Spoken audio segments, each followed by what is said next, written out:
Boat neck ಬ್ಲೌಸ್‌ಗೆ ಫ್ರಂಟಲ್ಲಿ scallop ಕೊಟ್ಟು key hole design ಮಾಡೋದು ಹೇಗೆ ಅಂತ ನಮ್ಮ ಫುಲ್ ಕೋರ್ಸ್ ಸ್ಟೂಡೆಂಟ್‌ಗೆ ಕ್ಲಾಸ್ ಮಾಡಿದ್ದೀನಿ. ಫೈನಲ್ ಲುಕ್ಕು ಈ ರೀತಿ ಬಂದಿದೆ.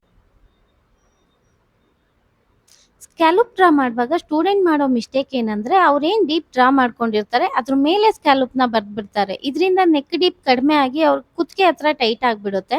ಆ ರೀತಿ ಆಗ್ಬಾರ್ದು ಅಂದ್ರೆ ಇಲ್ಲಿ ನಾನ್ ತೋರಿಸ್ತಿರೋ ತರ ಡ್ರಾ ಮಾಡ್ಕೊಳ್ಳಿ. ಮೊದಲು ನೆಕ್ ಡೀಪ್ ಏನಿದೆ ಅದನ್ನ ಡ್ರಾ ಮಾಡ್ಕೊಂಡು 1 ಇಂಚ್ ಕೆಳಗೆ ಸೇಮ್ ಅದೇ ಶೇಪಲ್ಲಿ ಇನ್ನೊಂದು ಡ್ರಾ ಮಾಡ್ಕೊಳ್ಳಿ. ಮತ್ತೆ ಮಿಡಲ್ ಅಲ್ಲಿ 1/2 ಇಂಚ್ ನೋಡ್ಕೊಂಡು ಮತ್ತೆ ಇನ್ನೊಂದು ಲೈನ್ ಹಾಕೊಳ್ಳಿ.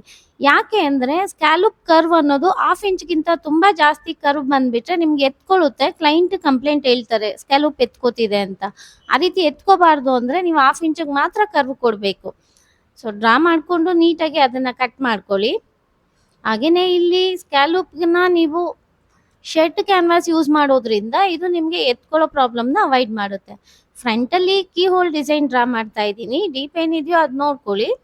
ಸೇಮ್ ಬ್ಯಾಕಲ್ಲಿ ಯಾವ ರೀತಿ ಡ್ರಾ ಮಾಡ್ಕೊಂಡ್ರಿ ಅದೇ ತರ ಫ್ರಂಟ್‌ಗೂ ಮಾಡ್ಕೋಬೇಕಾಗುತ್ತೆ. 1/2 ಇಂಚ್‌ಗೆ ಒಂದು ಲೈನ್ ಹಾಕೊಳ್ಳಿ. ಸೊ ಕೀ ಹೋಲ್ ಎಷ್ಟು ಬೇಕಾಗಿದೆ ನೋಡ್ಕೊಂಡು ಒಂದು ಡಿಸೈನ್ ಡ್ರಾ ಮಾಡ್ಕೊಳ್ಳಿ. ಸೊ ಸ್ಕ್ಯಾಲಪ್‌ಗೆ ನಾನು 1 1/2 ಇಂಚು ಗ್ಯಾಪಲ್ಲಿ ಕೊಡ್ತಾ ಇದ್ದೀನಿ. ಇದು ಎಲ್ಲಾ ಸೈಜ್‌ಗೂ ಸಾಕಾಗುತ್ತೆ. ಮೇಲ್ಗಡೆ ಲೈನಲ್ಲಿ ಅದು ಮಿಡ್ ಪಾಯಿಂಟ್ ನೋಡ್ಕೊಳ್ಳಿ. ಅವಾಗ ನಿಮ್ಗೆಲ್ಲ ತುಂಬಾ ಡೀಟೇಲ್ ಆಗಿ ತುಂಬಾ ಚೆನ್ನಾಗಿ ಬರುತ್ತೆ.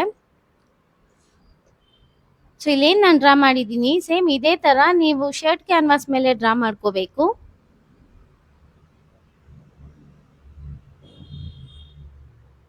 ಸೊ ಶೇಪ್‌ನ ನೀಟಾಗಿ ಕಟ್ ಮಾಡ್ಕೊಂಡು ಲೈನಿಂಗ್ ಮೇಲೆ ಅಂಟಿಸ್ಕೊಂಡು ನೀವು ಹಿನ್ನೌಟ್ ಮಾಡ್ಕೊಂಡ್ರೆ ಮಿಡಲ್ ಅಲ್ಲಿ ಒಂದು ಬೀಡ್ ಹಾಕಿ ನೀವು ಡಿಸೈನ್‌ನ ಕಂಪ್ಲೀಟ್ ಮಾಡ್ಕೋಬಹುದು.